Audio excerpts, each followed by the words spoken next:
school, we have some stage of the project. The first step is planning. The project planning already starts at the choice of the project. When they chose the theme, they already start thinking what they will do.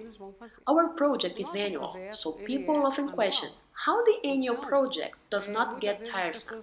So what we do? The students and the teachers organize themselves seeing how many weeks they have to work on this project during the year. And every week we work on a sub-theme. Example, we are going to do a project on garbage problems. In the first week, we will conceptualize what is trash. In the second week, we will work the problem in the book and prehistory, for example. In the third week, we will see how was the problem of garbage in the Middle Age. So this is a way we can insert it in our reality context. And the book brings how is this problem nowadays in our society, what we are doing and what we can do to end the garbage problem. And we can start inside our school. So how is this issue here inside the school? Then the project is subdivided by weeks, and each week we have a sub-theme of the larger theme. So in this planning, we will first think what we want to do with this project. Then, when are we organized with the students, deciding what project we are going to do? We need to think about what we want with this project, why we want to work with this project, how we will work with this project, when and what are the days. We have an exhibition at the end, so we decide how long do we have to do all the things that we want to do in this project, who will be responsible for each one of the stage, and what are the resources that we have in the school. The project is usually chosen the year before the current school year. So how does it work? We have the I'm approved day. Then the students go to the group that they will be next year. In this group together with the teacher or the teachers of this group, and they will choose the projects they want to do. Os professores dessa série, eles vão escolher os projetos que eles querem fazer. Ô Luísa, qual o projeto que você quer fazer? Eu quero boneca. Da boneca! E você vai fazer o que lá no prédio da boneca? Você vai brincar com elas? Aham. O que mais? Eu quero dizer gosta de mel. É? Então tá bom. This project cannot be chosen by voting, it has to be a consensus. So, I have to convince my classmates, for example, why this project is important. So I take this planning and question what you are proposing for us to work. Why is this theme important and not the other? How do you think this theme will be best worked within the school or this class than the other?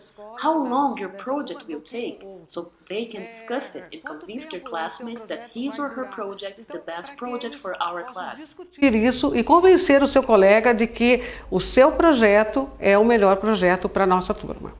The next step would be setup and execution. The first thing is to set up the project board. So from the moment we choose our project, next year we arrive at the school and we will set up our project board. Our project board is organized in 3 moments, which are what we know, what we want to know, and what we discovered.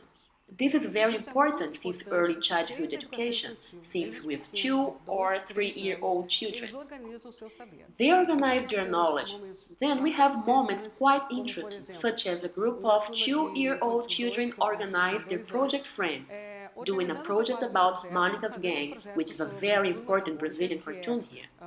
They are researching Monica's gang.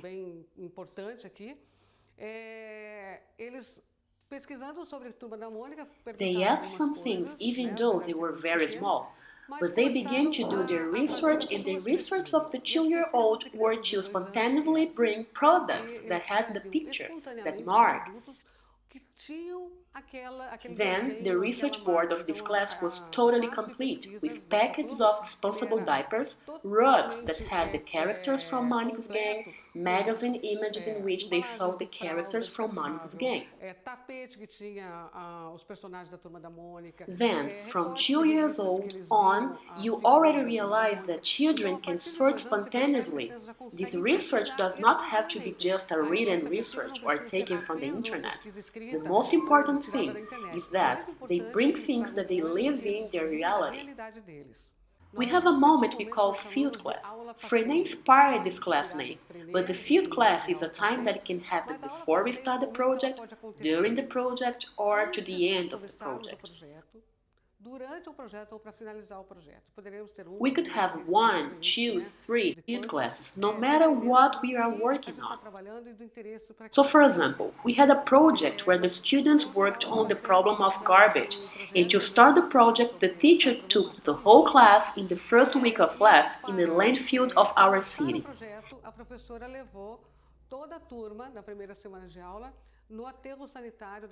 The sanitary landfill of our city is an incredible, clean and organized place.